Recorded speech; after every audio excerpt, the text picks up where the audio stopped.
Everyone, নিয়ে চলে এসেছি আবার একটা ভিডিও। আর এই ভিডিওটা তোমাদের সব থেকে প্রিয় হয়, তার কারণ হচ্ছে এখানে আমি ওয়েট লসের কথা বলি। আজকে ওয়েট লস শুধু নয়, আজকে ইঞ্চ লসের কথাও বলবো।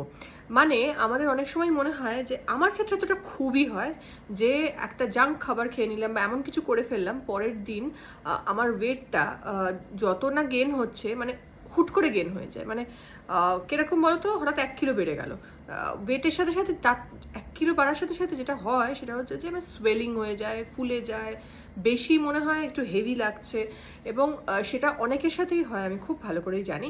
সেটার হওয়ার কারণ হচ্ছে সোয়েলিং, ইনফ্ল্যামেশন, ওয়াটার রিটেনশন, এইসব কারণে এগুলো হয়। এবং এটা হলে যেটা হয়, ইঞ্চটা মানে একটা জামা দুদিন আগে হয়তো পরছিলে, দুদিন পর হয়তো সেটা পরতে পারছো না। বা যারা ক্যামেরার সামনে আমার মতো কাজ করো, তাদের ক্ষেত্রে খুব বেশি করে হয় মুখটা ফোলা লাগছে, চোখের নিচটা ফোলা লাগছে, চোখের ওপরটা ফোলা লাগছে, গালটা ফোলা লাগছে, এরকম অনেক কিছু লাগে। তো আমারও ক্ষেত্রে এটা হয়ে থাকে এবং খুবই হয়।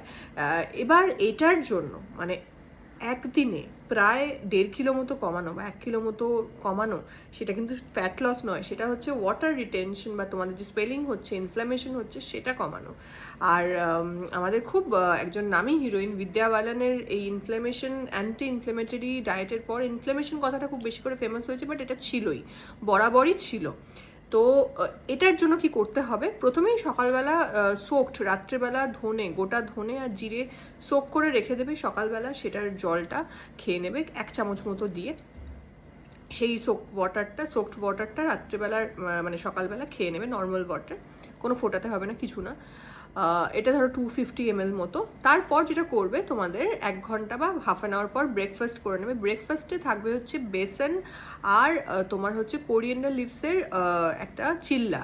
বেসন মানে হচ্ছে বেসন, বেসনের মধ্যে 2 চামচ বেসন দেবে। কোরিয়েন্ডার লিভস মানে ধনে পাতা অনেকটা বেশি করে দেবে। ধনে পাতার মধ্যে হচ্ছে অ্যান্টি ইনফ্ল্যামেটরি যে গুণটা রয়েছে, সেটা তোমাদের ইনফ্ল্যামেশনটা কমাবে এবং সেটার জন্য তোমরা আমাকে থ্যাঙ্কস জানাবে, আমি জানি। তো এটা দেবে, দেওয়ার সাথে সাথে ওর মধ্যে একটুখানি জিরে পাউডার দিলে, একটু পিঙ্ক সল্ট দিলে, পেঁয়াজ দিলে, এটা দেওয়ার পর ভালো করে একটু যদি আরও ভেজিটেবলস যদি মনে হয় দিই, তার জন্য সেটা দিতে পারো, অসুবিধা নেই, গাজর বা কিছু দিয়ে ভালো করে 2টো চিল্লা বানিয়ে সেটা খেলে। এবার সেটার জন্য তুমি হালকা করে একটু দই বা আচার নিতেই পারো, বাট যাদের অ্যাসিডিটি হয় তারা নেবে না। এটার পর 2 ঘন্টা পর একটা ড্রিঙ্ক বলছি, যেটা হচ্ছে তোমার লাউ থাকবে হাফ, মানে হাফ বলবো না, মানে ধরো 250 গ্রাম মতো বা 200 গ্রামস মতো লাউ থাকবে। লাউয়ের সাথে একটু থাকবে হচ্ছে তোমার ধনে পাতা, আবার তার মধ্যে থাকবে পুদিনা পাতা, একটুখানি আদা থাকবে এবং একটুখানি পিঙ্ক সল্ট থাকবে। ওটাকে গ্রাইন্ড করে সেই জুসটা ছেঁকে, সেই জুসটা যদি না ছেঁকে খেতে পারো আরও ভালো, ছেঁকে বাকি জুসটা খেয়ে নেবে। এরপর তোমরা দুপুরবেলা যেটা খাবে সেটা হচ্ছে চিকেন স্যালাড। চেষ্টা করবে পিঙ্ক সল্ট দিয়ে, প্রচুর ভেজিটেবল দিয়ে চিকেন স্যালাড বানাতে। সেদিনকে কোনো রকম কোনো ভাত বা রুটি আমি খেতে বারণ করব, যেহেতু সেই দিনটা আমরা গ্লুটেন ফ্রি এবং ডেয়ারি ফ্রি করছি, মানে দুধের কোনো প্রোডাক্ট এবং তোমার ভাত রুটিটা একটু অফ রাখছি। এরপর তোমরা সন্ধ্যেবেলার টাইমে খানার সাথে গ্রিন টিটা অবশ্যই নেবে, বা আমার যে ওয়েট লস ড্রিঙ্ক যেটা আছে বা ওয়েট লস টিটা আছে, যদি না জেনে থাকো আমাকে কমেন্ট করবে, আমি জানিয়ে দেবো, সেটা নেবে।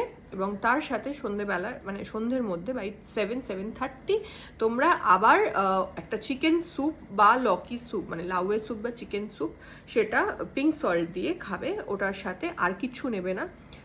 যদি খুব খিদে পায়, ক্রেভিং হয়, রাত্রেবেলা 2টো খেজুর খেয়ে নিতে পারো। এটা সাথে সারা দিন কোনো ডিটক্স ওয়াটার খাওয়ার দরকার নেই, কিন্তু জল প্রচুর পরিমাণে খাবে, 3 থেকে 3.5 লিটার জল। আর সেটার মধ্যে 2 লিটার জল মানে দুপুরের মধ্যে 2:30 মধ্যে কমপ্লিট করে নেবে। আর বিফোর লাঞ্চ হাফ গ্লাস, আর বিফোর তোমার ব্রেকফাস্ট হাফ গ্লাস জল শেষ করে দেবে। কিন্তু ডিউরিং লাঞ্চ, ডিউরিং ব্রেকফাস্ট কোনো রকম কোনো জল ইনটেক করবে না। আফটার 30 মিনিটস জল নেবে। তো এইটা পুরোটা যদি করো, পরের দিন আমাকে এই ভিডিওতে এসেই জানাবে যে তোমাদের কতটা উপকার হয়েছে। আমি জানি অনেকটা উপকার হবে। এবং তোমাদের যদি আরও কোনো রকম কোনো এর মধ্যে কোনো প্রশ্ন থেকে থাকে, অবশ্যই কমেন্ট করে জানাবে। আর অন্য কোনো ডায়েট রিলেটেড যদি কোনো কোয়েশ্চেন থাকে, শরীর ফিজিক্যাল কোনো কোয়েশ্চেন থাকে যে আমার ফিজিওলজিক্যাল এই ডিসঅর্ডার আছে বা এই আছে, তার সাথে কি ডায়েট কীভাবে করবো, সেটাও জানাতে পারো। আমি অবশ্যই নেক্সট ভিডিওতে দেবো, চেষ্টা করব। আর যদি এটা ভালো লাগে, বেশি বেশি করে শেয়ার করো, কারণ এই ভিডিওটা খুব হেল্পফুল হবে যদি সবার কাছে পৌঁছায়। ভালো থেকো, টাটা।